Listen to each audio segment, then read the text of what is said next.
All right, so again, warm welcome to this topic of the beauty within, and just starting again with a little reflection. So I invite you, if not already, to be seated comfortably, and always you're welcome to experiment with eyes comfortably open if you choose. But if that's just not working out well for you, then yes, you can relax the eyes. But it's nice to experiment. The odds of being able to use this as I walk and move around is vastly improved if I try it while seated first. And again, I've emphasized the body comfortably seated. So if you need to get a back support, rearrange things, go ahead and do that. And just to help the body really let go of tension, you're welcome to take a breath in. And then that slow release of air from the lungs, having that magical effect of dissolving even that hidden tension in the body. And perhaps another breath in. And again, that slow release that helps to slow the mind down as well. So I feel a little bit more present in this moment, very aware of why I'm seated here at this time. This is really a moment of self-care.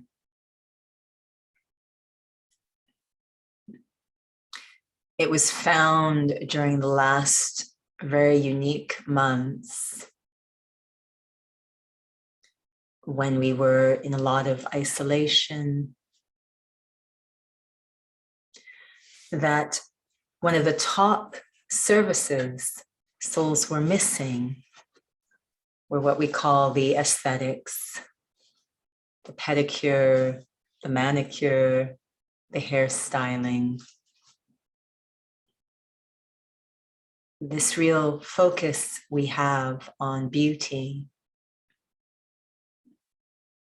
And of course, that was external beauty, that it makes us feel good when we focus on that beauty. But there's a very deep aspect to beauty, this inner beauty I'm pulled to explore. Outer beauty will come and go. It's very culturally based and according to time. What is beautiful in one century, very different in another age. But inner beauty is timeless, cross-cultural, cross-temporal. The beauty of the human spirit, nothing to do with the outer package, but something in the human heart. When we express it ourselves or see it demonstrated by another, it does make us feel good. What is this inner beauty? And how do I cultivate it, restore it, make it a very central part of my life? Daily care. It seems to be connected to feeling good, both within myself and perhaps inspiring that in others. the beauty within. Om Shanti. So warm welcome again to you for joining us. And I'm not sure what or how much everyone knows about the Brahma Kumaris or the spiritual approach. So we'll just do a very, very quick overview to set the stage of where these ideas are coming from. So the Brahma Kumaris, a spiritual organization, really a university, a place where souls of any denomination can come and study themselves from a spiritual perspective. So what's really going on the inside, these very deep and timeless aspects of the self. And how might understanding that and working with that contribute to quality of life, to a happier life, maybe, and also to maybe a different kind of world as well. We see a lot of sorrow and conflict and uncertainty in the world. So what role might spirituality play as part of a solution for our world? So it goes from a very individual focus to a very global impact. And the headquarters, the spiritual headquarters of the organization are found in Northwest India in Rajasthan, but it's a very international organization. Students from around the world. I always find it a wonder, a beautiful, beautiful surprise. You know, you've got students in Russia and students in Malaysia and students in Africa and students in South America, everywhere. And how much unity, how similar we are under the skin, how much we're all seeking the same thing. And I think that's a very interesting topic when it comes to beauty.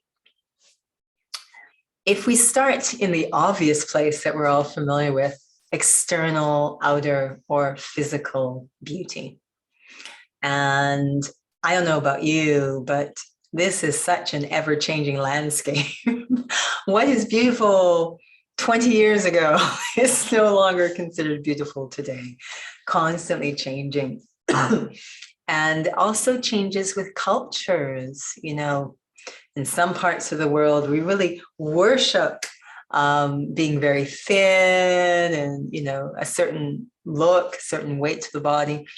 And in other parts of the culture, other parts of the world, in that culture, it's like, that's considered very ugly, actually.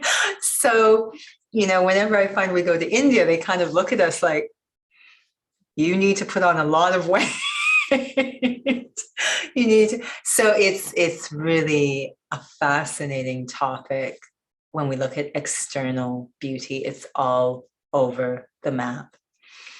And it becomes quite challenging if that becomes a focus for an individual. And when we say a focus, what we're saying is that I am attaching my sense of value to that external beauty.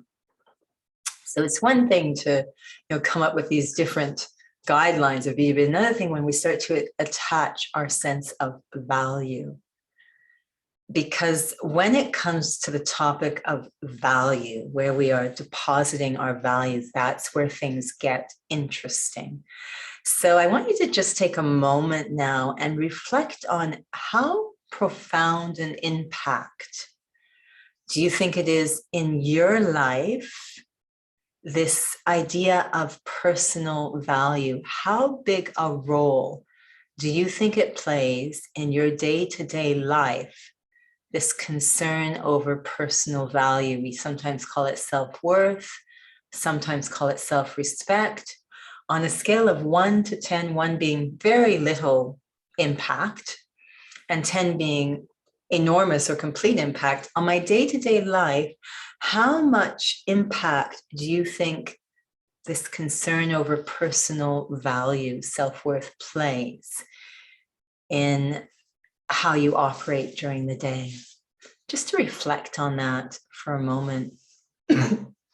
very little, or complete.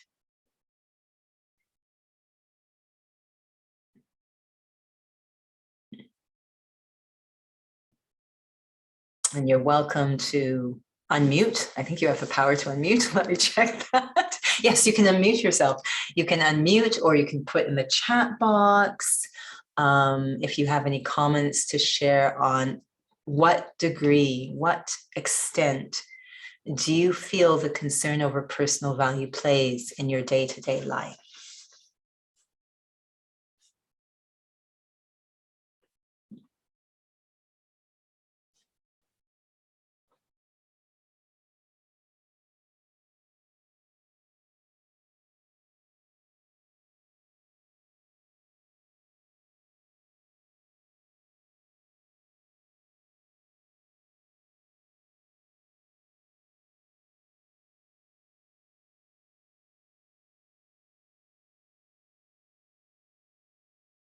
We have a 9 out of 10. I feel like we're in the Olympics. I give you a 9 out of 10. A 9, that's so a very high impact, this seeking of personal value in my day-to-day life. Any other thoughts? Plays a huge part for me to find joy and happiness and to be there for others completely. Beautiful.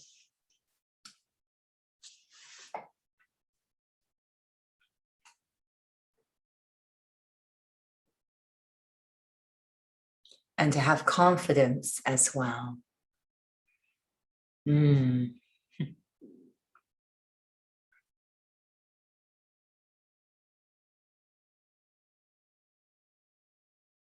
It's interesting. It's, you know, what I love about this spiritual study, at least Raj Yoga, is it sort of says from the very beginning, let's not ignore the elephant in the room. So it sort of says, look, this is actually what's going on with you. You are desperate for a sense of personal value. We're not going to ignore that, but we're going to look at how to address it. So it doesn't ask us to ignore the fact that we're all desperate for a sense of personal value, but is there a healthy and really, if you will, pure way to experience that sense of self-confidence, self-worth, personal value? And it's really interesting, Sheila, that you said confidence. It reminds me of something that happened to me. It might have been just at the very beginning of my embarking on this spiritual path. And it's connected to beauty in some ways, that I had a friend who was a photographer. And she was hired by a coalition of businesses in Calgary to be the photographer for a campaign regarding, drug abuse and care around that whole issue. And what they were doing in this campaign is they chose different qualities, and she'd have to photograph some scene that exemplified that quality, and then they'd have a little write-up. And she was specifically told, yes, you're going to need models in these photographs to demonstrate these different qualities. But they said, and usually when we think of models, we think of the most beautiful people on the planet, whatever that means. But the coalition, these businesses said, we want so much authenticity with this campaign. We are asking that you do not use models. They didn't come out and say, use ugly people. They said, do not use models. And so she just went and asked all her friends to be models for these different photo shoots. And so it was very lovely because she was sort of liberated from having to think about, I don't even think we went into makeup or anything. Just, she didn't have to think about the physical aspects of the quality at all, but really what would demonstrate the feeling of that quality was what her photo shoots were about.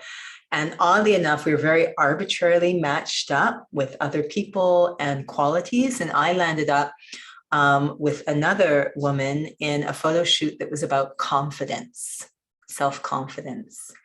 And it was just so wonderful to have that at the beginning of my spiritual journey, because it has turned out to be a constant focus and a real sign of beauty within, inner beauty.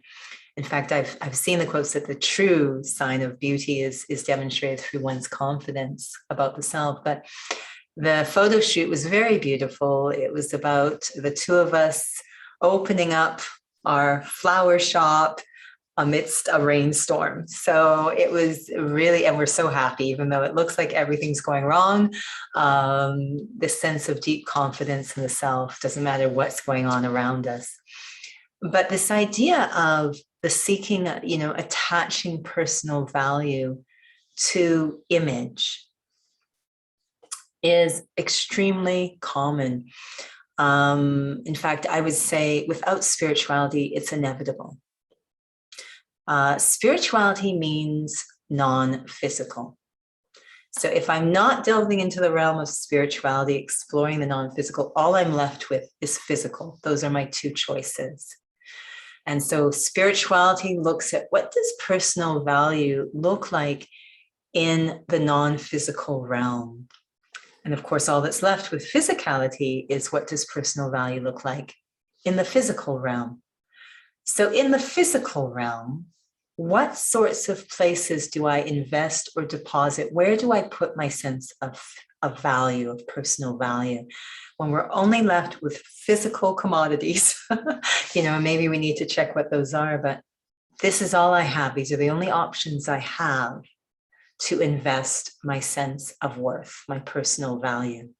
And I'm very concerned with the image, that it appear very beautiful, very good, very aligned with what is considered by others in the culture to be beautiful or valuable. And when we talk about physical, the most obvious is the body, right? That is the most obvious entry point into the physical world. This idea, physicality says, I am this body. And therefore, I become concerned with what this body looks like. And some say, oh, I don't care at all. They're still concerned. It's just a rebellion against it, but it's still affected by it, just in rebellion to it. So whether it's aligning to it or rebelling against it, it's still kind of affecting me. And it's quite remarkable, actually, the power that this has. From the physical body, from that, the entire image is constructed.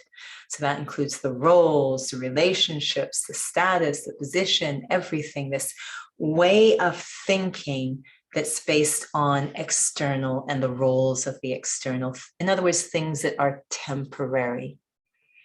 So with relation to the topic today, beauty, it's just so interesting, again, the very gross example of just the body and what we consider beauty, physical beauty is with the body. I remember being very young, children are quite wise, I think, and perhaps you've all experienced it, being very young, and I always found it fascinating. I would move through as quickly as I could, but I remember going and visiting one of the main stores downtown. It was Eaton's or the Bay or something like this. And I was always so amazed, because you'd come to the main floor of the store was almost all perfume and makeup. I think it's almost still the same, that you walk into the main floor and it's almost all perfume and makeup. And it was quite funny, because I was not someone who liked perfume. So I would really move quickly through the store and get to the second floor where, I don't know, children's clothes are or whatever. But I always found it fascinating that, what did it say about us as a culture that so much of that entry point is the perfume and the makeup? And did we really need so many suppliers of perfume and makeup? I wondered, how do people make a choice between all of these? I mean, aren't they all pretty much the same? But it was just, symbolically such a message about priority, that this would be the main thing that happens to us when we first enter the store.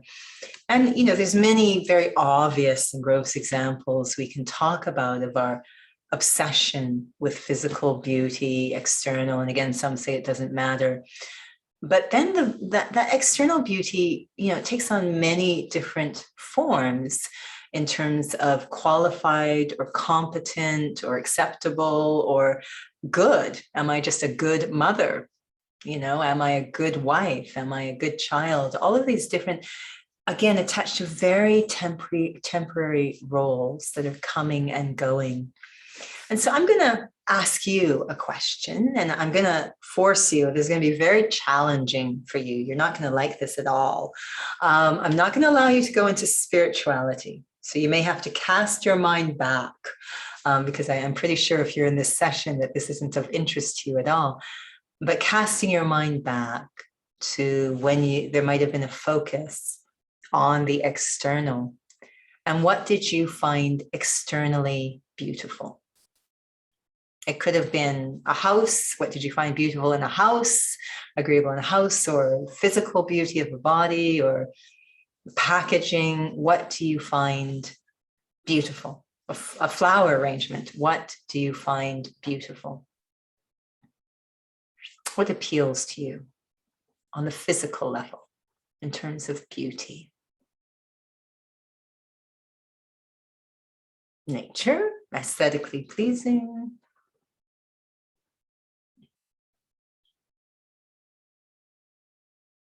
What does aesthetically pleasing mean to you, Jima? Color. Go ahead. Color. Color. Thank you, Bonnie. Color.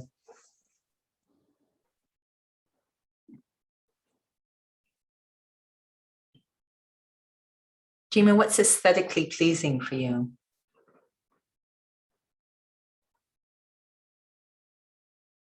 If you had to design, say, a chair, what would you find aesthetically pleasing in the chair? Oh, we have more. Yes, color combination, the way things are arranged. Jima's actually very good at that. I'm not going to lie. She does a lot of the decorating in our public programs. It's quite interesting, I found. For example, I noticed very young that we were exposed to a lot of music in the house itself. So many other aspects, I guess. Thank you, Jima.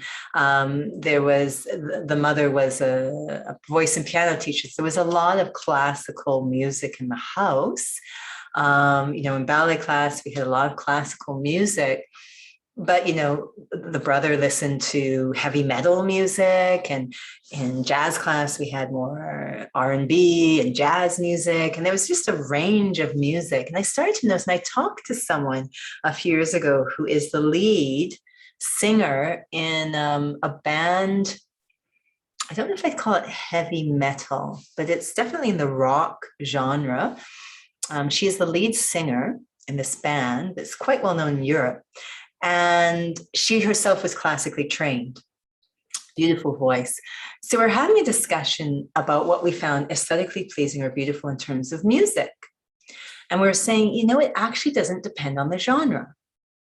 It could be, for me, it could be heavy metal, it could be hip hop, it could be jazz, it could be classical, but there seems to be some particular arrangement of the notes that just seem so to resonate and sit so nicely with this soul that really feel very pleasing. And we found a very interesting discussion that maybe there are certain core principles that show up in the physical, but actually are born out of the spiritual.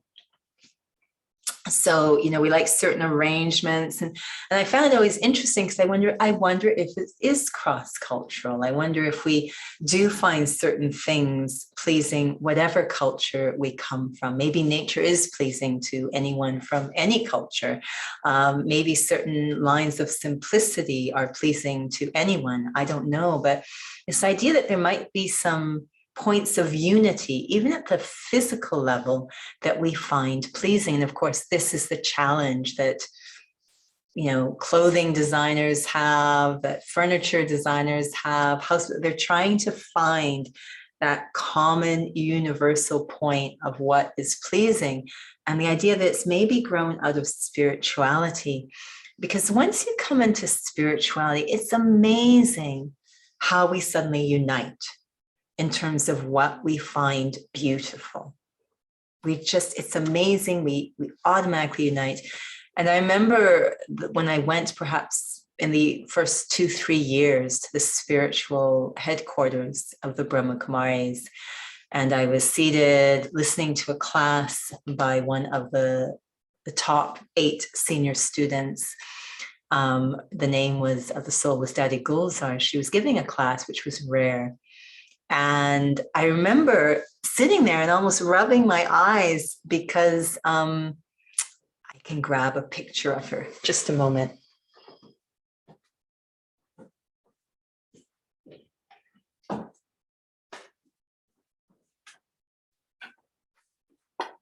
This is Dadi Gulzar. So she was giving class and I was a little bit, I couldn't quite understand it because the only thought in my mind was, she's so beautiful. But I knew it wasn't physical beauty. But something had hit me. I kept saying, she's so beautiful. I've had people look at this picture and say, maybe not this one specifically, a different one, and say, is that a man? Is that your grandfather? I can't even quite tell what gender, but this feeling, there was something going on. It was very odd. It was like almost a physical experience, but I knew it wasn't physical. But I kept saying, she's so beautiful. That soul is so beautiful. And this feeling that everyone else in the room, even they're from Russia and Germany and South Africa, all of us feeling that soul is so beautiful, and none of us felt it was physical. What were we all experiencing when it comes to inner beauty? There is remarkable universal agreement. And I think it's the qualities of spiritual beauty that we try to bring into physical aesthetics.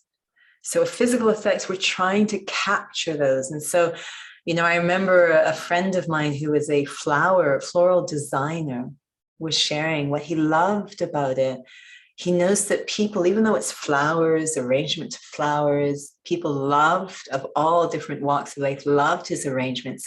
And he really felt, he was a student of spirituality, he really felt it's because there is this echo of spirituality in the arrangements that are really touching souls.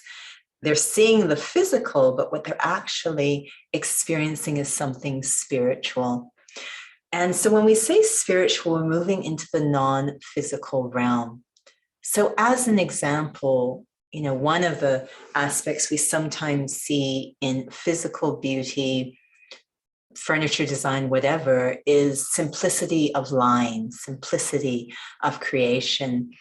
And we don't, not to have it too complicated or cluttered. You'll see designers working with this a lot. Efficiency, simplicity.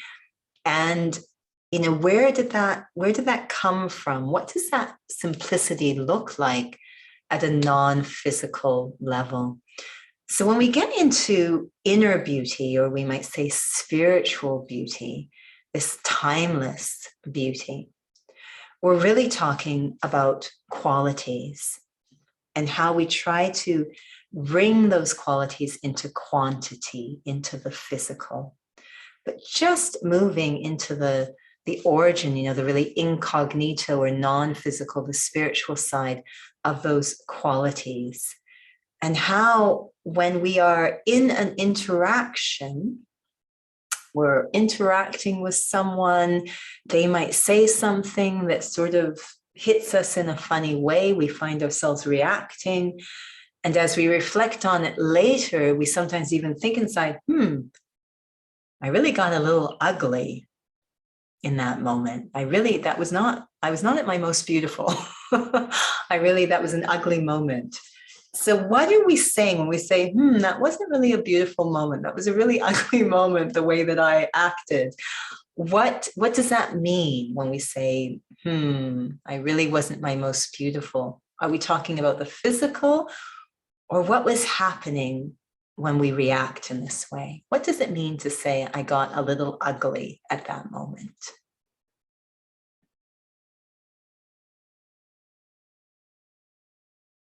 We were out of balance. Yeah.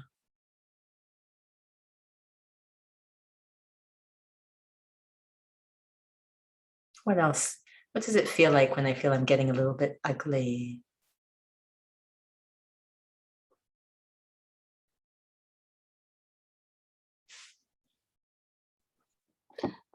Not caring. Uncaring. Yeah.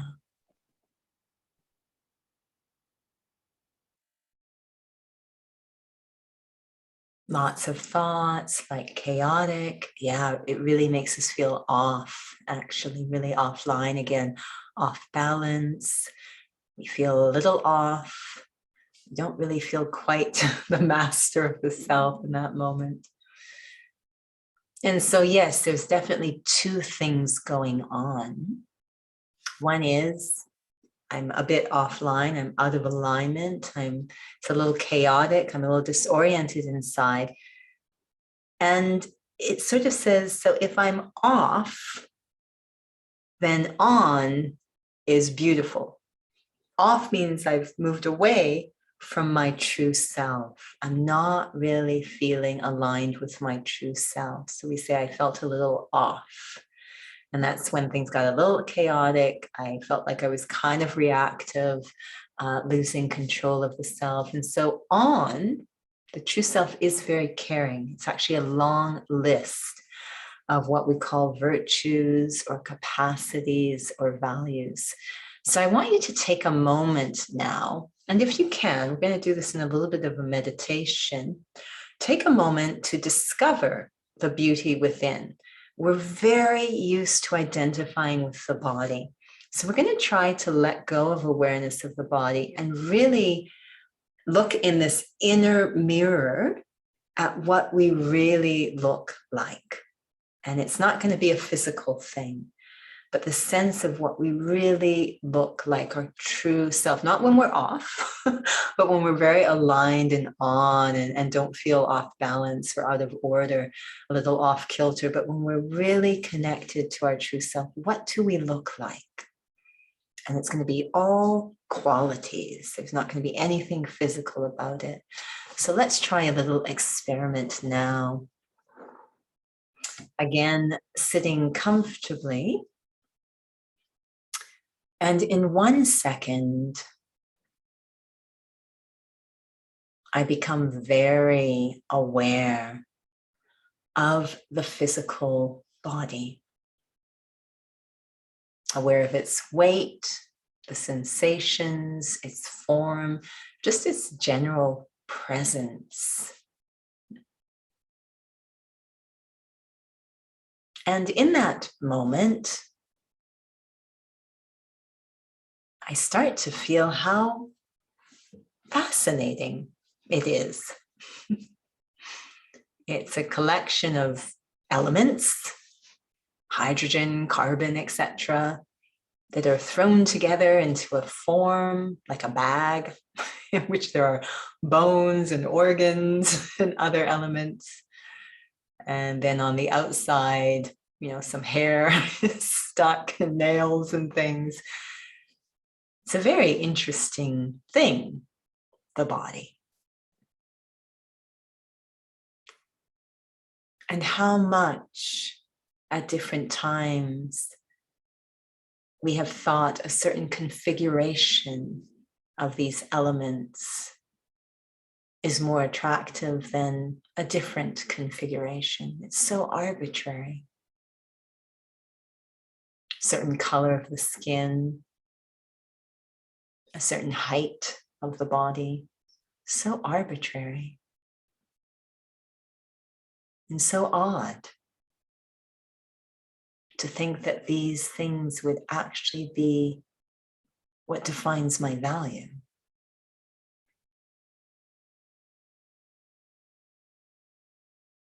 And as I am reflecting on all of this and really just observing this body, which is a wonder, but really just a configuration of elements put together, I start to feel a little bit separate from the body, not an out-of-body experience, but just there's me, the observer, and I am observing this wonder of the body. And where do I feel that activity of observing is happening from? Where am I observing from? And when I become quiet, I can feel I'm observing from behind the forehead, and that place where thoughts seem to originate from, and memories and thinking, decisions, reflecting, all of that mental activity. It feels like I'm observing from there, as if I am sitting there. I, the observer, the thinker, that's where I'm sitting in this body. I appreciate the body. It's such a remarkable vehicle of expression. What it can do. It can swim and dance, and it can hug and embrace, it can paint, it can run. And yes, sometimes things happen to the body, but still its functioning is a wonder. But in terms of expressing love or care, that seems to be my responsibility. The body's limbs can walk, but if they walk peacefully or walk impatiently, that's determined by me, the being inside this body. What the body does is one thing, but how it does it, with what quality, that's determined by me, the being inside this body. And so I turn inwards to be completely with myself, I the thinker. The feeling is almost of being in a very tall building, this body, the penthouse. And rather than looking out through the windows, I turn inwards and seat myself inside.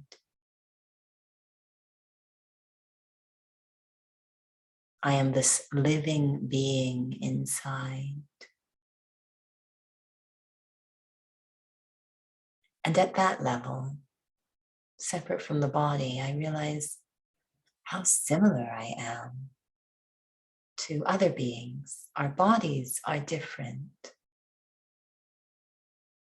But in terms of the being that I am, we're quite similar. We care about the same qualities,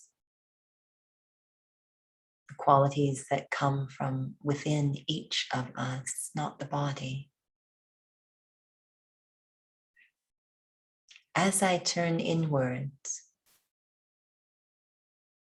and reflect on this very deep sense of self, I the being, I feel like I enter this space that's quiet and mature, calm, reflective, as if I'm in this inner meditation room, just pure me. I the being, I the spark of life in this body. It's a very calm state.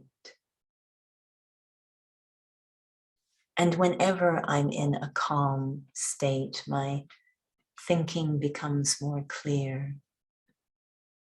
I can see more clearly, be more insightful, more understanding. In this calm state,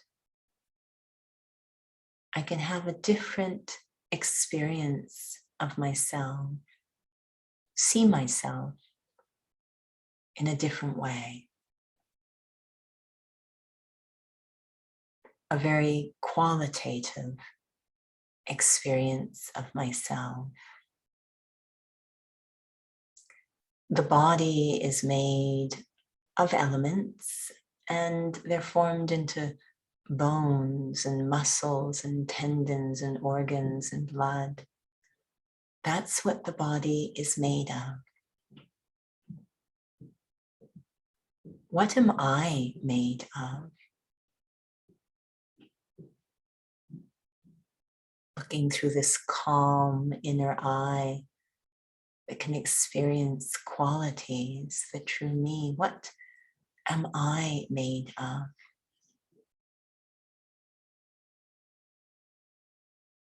The qualities of the cell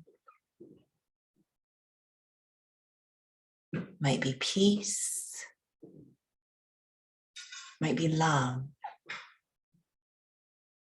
compassion, caring, understanding, humor, lightness.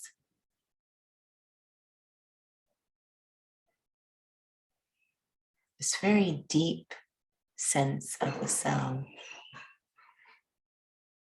The body might be blue eyes, blonde hair, but me, looking into the mirror of this very quiet space, I can see at the level of qualities what I am.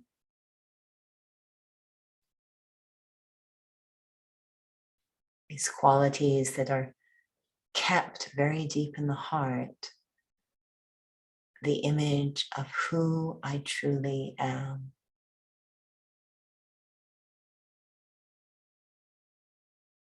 And as I reflect, the qualities that really describe the self, these are qualities that are very important to me, that I actually feel are beautiful.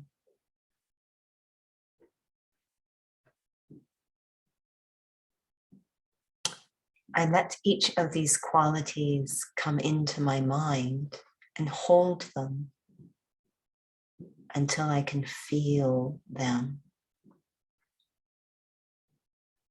If it's the quality of love, I bring that thought into the mind and let it fill the space of my heart.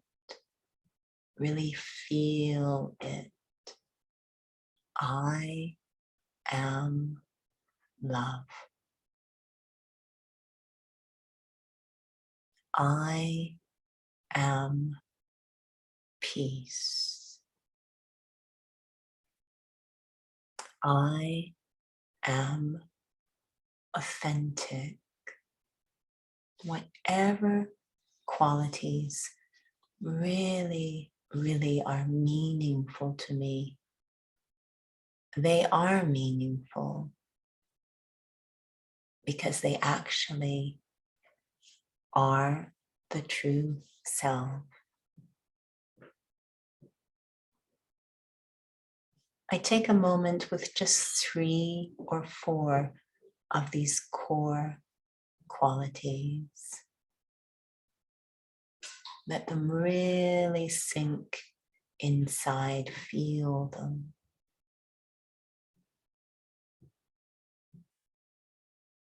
one by one, experiencing myself.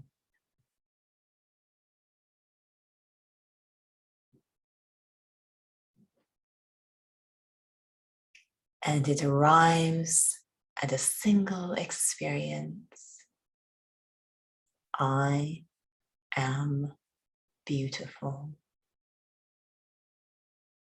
And it has nothing to do with the body. I am beautiful. A beautiful soul.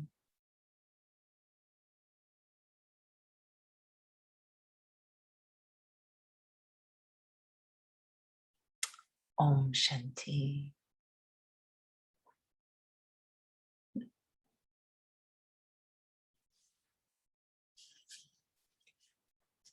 I don't know if anyone wants to share the qualities that really describe the beauty of the self, who they are. If you want to share in chat or unmute, you're welcome to.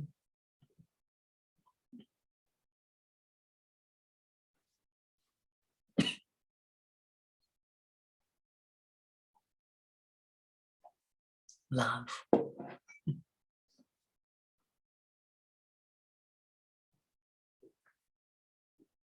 It would be a very beautiful world if that quality, which is actually in every soul, was allowed to shine. I think when I'm at my true self, there's a lot of benevolence, kindness, feeling of mercy. So those things really come, naturally in a way that, become very generous hearted. When I start loving, and then having that self-respect for myself, that is when I start loving as others as well, and having that merciful feeling. Beautiful. And if I have these moments during the day when I express who I am, let that inner beauty come out in my activity, that feeling of, oh, I was very beautiful in that situation, even though it had nothing to do with the physical. And others actually experience your beauty. What a beautiful person. We often even say, that's such a beautiful person inside and out. So we kind of know this. And it's true what Jima Ben was sharing, that, when we look at physical beauty, it's often something that we are doing for the outer world. But when it comes to inner beauty, the beauty within spiritual beauty, we want to actually look at this decoration, these qualities of the self, just for the sake of the self. We want to experience them, feel them inside first for the sake of the self, because then they automatically come out in our activity, and we actually become able to see the beauty in others, even when it seems someone is acting in a very reactive way, maybe a different way than I might. We're still, the more that we learn to see ourselves in a beautiful way, the beauty of the self, we actually become more and more adept at seeing through all the layers of different actions, etc., to the beauty of others. And so it's so important to spend this time on just really, it's a very beautiful daily practice. We like to get up and kind of put ourselves together physically. But it becomes more and more unusual the more time you spend in spirituality to ignore the real source of beauty, that inner beauty. It becomes such a beautiful practice to spend time experiencing who I am as a soul, the being inside. And then, yes, it might affect what how I present the body, but always coming from the inside out. I have a picture behind me of some of the original students, or again, even this one here, Daddy Golzar. I say she's pretty put together physically. Her hair is in order. Her sari is looking okay. but it really was driven from inner qualities, experiencing the royalty of the self, the dignity of the self, benevolence, as was said, of the self, the simplicity, and above all, the purity of the self. That we are, when we say purity, the goodness, the authenticity, the truthfulness of the self, that we actually really respond. Souls respond so powerfully when they're in the presence of a being who is authentic, who has that dignity, who has that self-respect. It doesn't matter what culture they're from. There's so many amazing stories within the Brahma Kumaris of the senior students, such as Daddy Gulzar and some of the ones shown behind me, that, initially, yes, it started in India, but eventually they became really servers on the world stage. And I'm thinking of someone like Daddy Genki. She was physically described as her head's too big.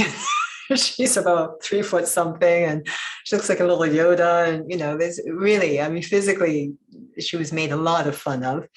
And, but what a beautiful soul. And it really doesn't matter what culture you're from. So she, would be involved in many, many international, from the United Nations onwards, a lot of international events. And it was amazing to watch souls from different cultures, languages, ages, experiences respond in the same way to that soul. Had nothing to do with the physical body.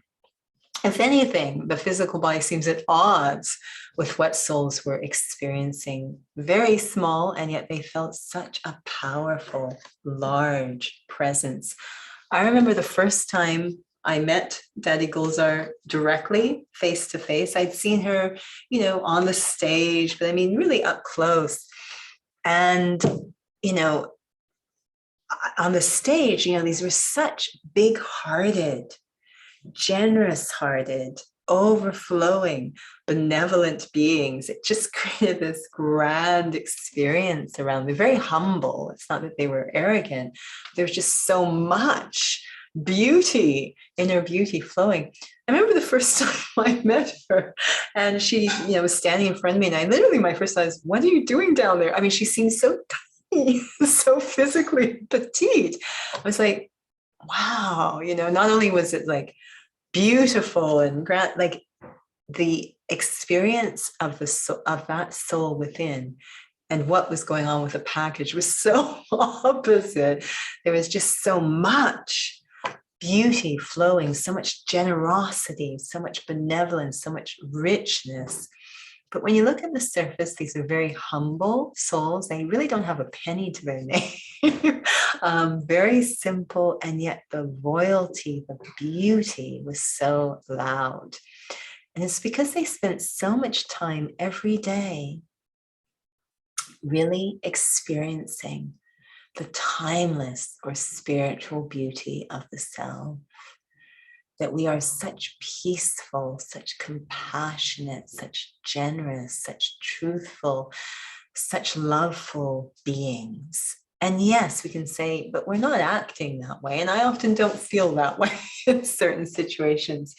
And there are reasons, that we explore in spirituality, how that beauty gets sort of a shadow over it. A lot of people put on makeup to cover their physical ugliness, whereas in spirituality, we're trying to take the makeup off to reveal our true beauty. And it's when the makeup goes on internally, which we call the ego or the insecurity or the attachment or the jealousy or greed, these things that cover up our inner beauty. And they come whenever we forget ourselves and start to attach again to the external and try to seek value through the external. When I start to seek value through the external, then this is when the ego and the insecurity and the jealousy and all of this comes into play. If I can let go of that and start to trust the other option of just appreciating my true beauty, and then the makeup of image starts to come off, and it's not coming in between so much as I move through the day. I might still notice it, it's a deep habit, but now I've got something else to fall back on, this inner beauty that I'm cultivating through a daily practice. So every day I love spending time in the mirror of silence, in these quiet moments, taking the makeup off, that inner makeup off. I love to let go of all of this image and illusions and insecurities. I love to let it go, trusting that knowing there's something so beautiful underneath the true self. It's a very beautiful experience, practice, spending time in the mirror of silence, releasing in order to reveal. Very opposite to the physical, where we cover up in order to try to look beautiful. And spiritually, we're actually letting go in order to reveal what is there underneath. Very beautiful beings. So I'm going to pause here and check in if you have any comments or questions you might have, or thoughts at this point you want to share.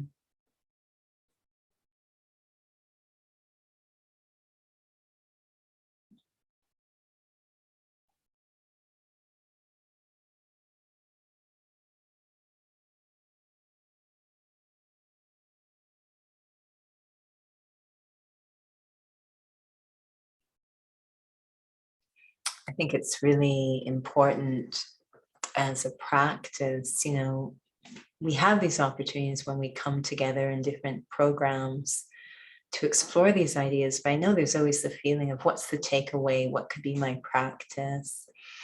And, we live in a world where, as I described at the beginning, it's very complicated. As again, that feeling when I step into the store and there's so many different makeup suppliers and perfume suppliers, and how do you choose? And I think people must get their favorites, but it describes the world we're in, where we have different things vying for our attention. And they seem to say, this is really important. And what that really means is, you could get a sense of value for yourself if you just pursue this. And there are lots of things trying to distract us from taking time to experience the inner beauty. And so one thing I always find super helpful and propose as a takeaway from all of this is to just, we try to have you identify maybe 3 or 4 qualities. And even if you can just take one quality that you find super attractive, very, very beautiful. When you see it in someone else, it moves you. Just something very, very precious to your heart, one quality, if it's love. And to develop a little daily practice for yourself where you focus on that experience. There's going to be a lot to distract you, wanting to spread your, try different things, jump around. I always find it's really nice to be simple and loyal, to give yourself time, to just spend time really going deeply into a single point rather than a kind of buffet table where you sample a little bit of everything, but don't really get a chance to go deeply into anything. And so it's always nice, this week, I'm just going to focus on this quality and experience this quality in myself. And you become an expert, it could be more than a week, it could be a month, it could be a year, but to really give yourself that time to go deeply and then move on to another topic. So Jima, could you please share some methods to how to dictate and let go of the inner artificial makeup, especially during crises, and experience my true self at that time? Yes, in 3 minutes. It's such a good question. And there's many aspects to this, because letting go in spirituality, letting go is one of the big powers, spiritual powers. So it takes time to accumulate the power to let go. But spiritual knowledge helps us a lot, at least to have an understanding of how that makes it possible to let go until we accumulate enough power. So the knowledge has a little bit of power of its own. The feelings might still come, we notice it coming, but I have an understanding or a different perspective that helps me to let go. I think one thing that's super important to understand when we're talking about letting go is that we're not just talking about, I have a little attachment. We have a deep addiction to some of the things that we are holding on to, a deep addiction. So I don't think it's fair to just say, let go, even though that's what we need to do. When we're dealing with addiction, we're talking about replacement. So one of the neatest examples I heard of this, which I found very helpful, so that we have a little bit of compassion towards ourselves as we're trying to shift over into different things, was this whole sharing I heard about neuroplasticity. And I am no expert on this, so this is going to be the sort of dummies version of what I was listening to. But what was being shared is that we have, with neuroplasticity and these idea of pathways firing in the brain, that we have an original pathway. And if we're using that metaphor, original pathway, an original way of operating, which was innately beautiful. We were naturally loving, naturally compassionate, everything. This is the original pathway of the soul. And then as we travel through time, have different experiences, etc., we sort of learned a different pathway started to fire in the brain. We learned different ways of operating. We forgot ourselves. We forgot we were souls. So we started to develop the ego, etc., this kind of artificial makeup as we're describing it. So that became the new pathway. And it actually seemed to become, the original became a bit dormant. And this new pathway became what seemed dominant or the default. It just started to fire and we couldn't really stop it.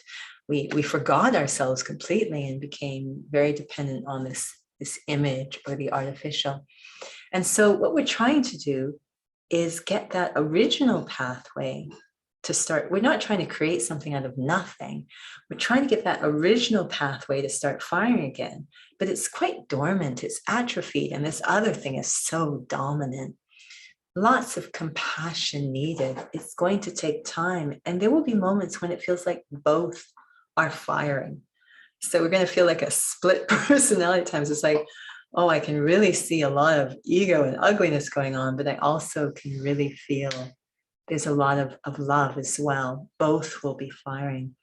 What spirituality helps us to do, if we can develop a practice, and this is why we love these moments of reflection, a practice where I'm really nurturing that original pathway that had become a little dormant, knowing this other pathway is going to be firing a lot. I'm just going to focus, because the way that this became dormant, the original, and the other one became dominant, is I kind of didn't pay any attention to the original, and this just became stronger and stronger. So now I'm going to reverse that. I know this will be firing, but I'm going to give a lot of attention to that original, to those original qualities of the self. It's not going to happen without me giving attention to it. This is called meditation, where I sit and experience those original qualities of the self.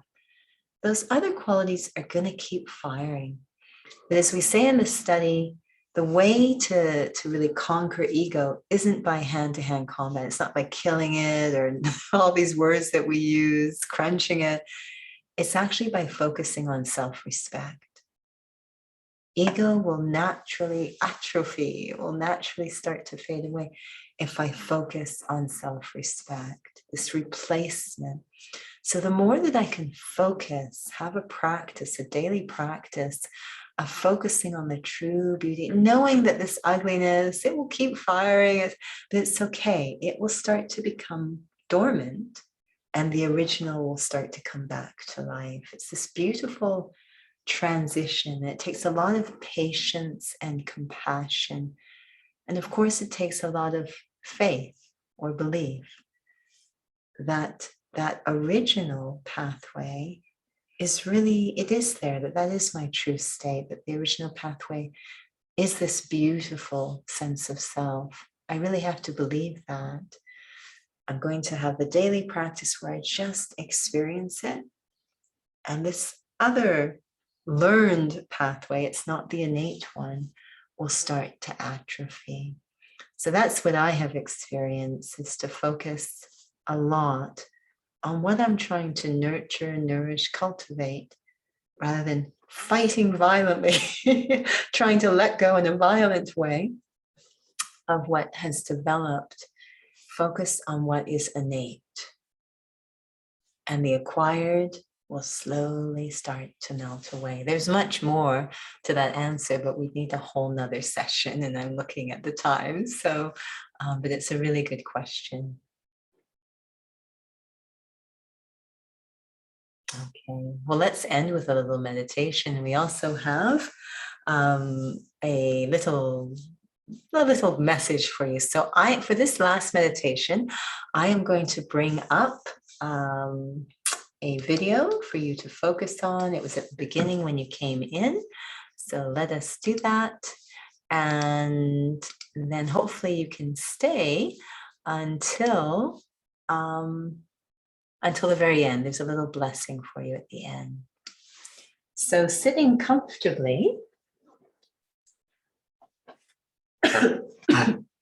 sorry, taking a moment again to really allow the self to move into that very quiet space I was in before. That feeling again, there's the body. And the body is like a very tall building. And I, the being, I'm on the top floor, the penthouse. And I've turned my attention from looking out through the windows of the eyes to the outer world. I'm looking inwards, moving into my own inner meditation room. A quiet space where I can really experience the essence of the self. Give myself my full attention and have a very pure, essential, timeless experience of myself. Very sacred, very precious moment with myself. So if I'm getting to the real heart of who I am.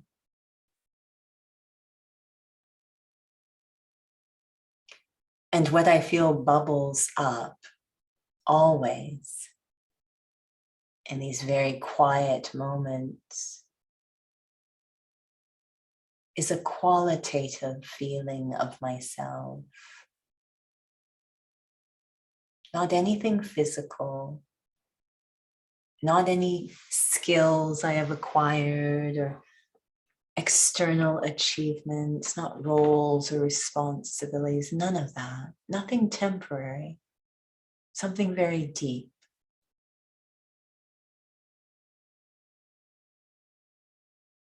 The very essence of who I am at the core, the qualities that make up who I am. And the qualities that I would love to decorate all the aspects of my life, that create beauty in my life when I express them. Qualities such as love, dignity, truth, forgiveness, compassion, lightness, simplicity. There's so many qualities that describe who I am. And I love to feel each of them, roll them around in my mind, experiencing the beauty of the self. This is who I am.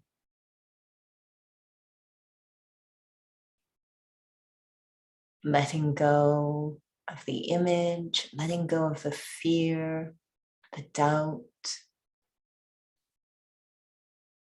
deeply trusting this is who I am.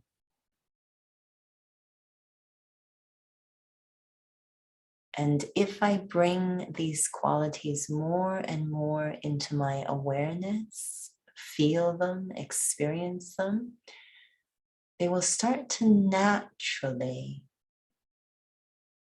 emerge in my day-to-day life. The perfume or fragrance of these qualities,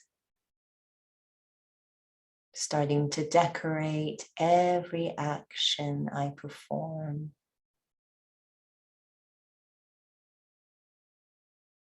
Moving through the world in a beautiful way, peacefully, lovingly, patiently.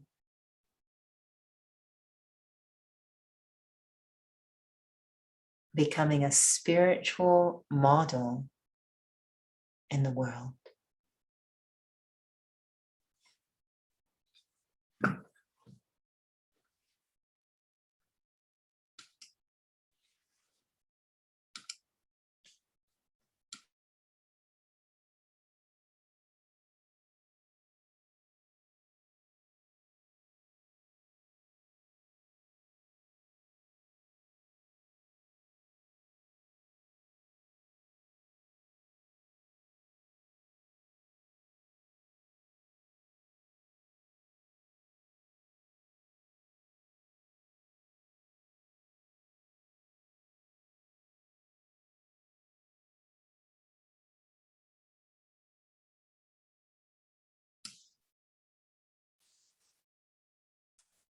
You are a nurturing soul who plants greatness in the future of others by, while seeing all, watering with feelings of care, the seed of unique beauty within.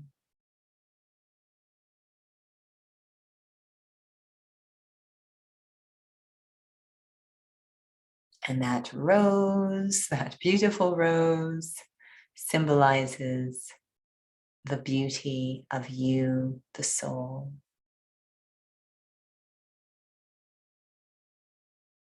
The rose does not make effort to be beautiful, does not make effort to have an image or a show. It naturally is that way, just being itself.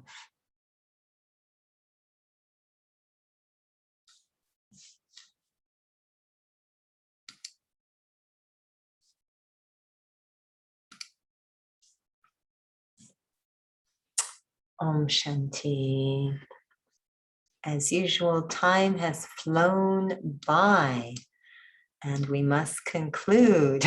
So I just wanted to say thank you so much for joining. And we have determined our workshops for August. So that will come out by email or notice or appear on our website soon. Hopefully you can join us for those. But thank you very much for joining today. I hope you're okay out there. And a reminder that in about 10 minutes is World Meditation Hour. So you're welcome to join for that as well if you want to continue. It's not World Meditation Hour, it's Insperience. I lied. It's Insperience. I keep thinking it's World Meditation Hour. I say that every time. Insperience. So that's an hour-long meditation on our YouTube channel. So wishing you a very beautiful rest of the day and look forward to connecting the next time. Thank you so much. You're so beautiful. As are you. Your name even begins with a B. Beautiful Bonnie. Thank you very much. It was wonderful. What a beautiful spirit and soul you have. As to you, Bonnie. Thank you so much for joining. You're welcome. And thank you all for coming. Until next time, take care. Om Shanti.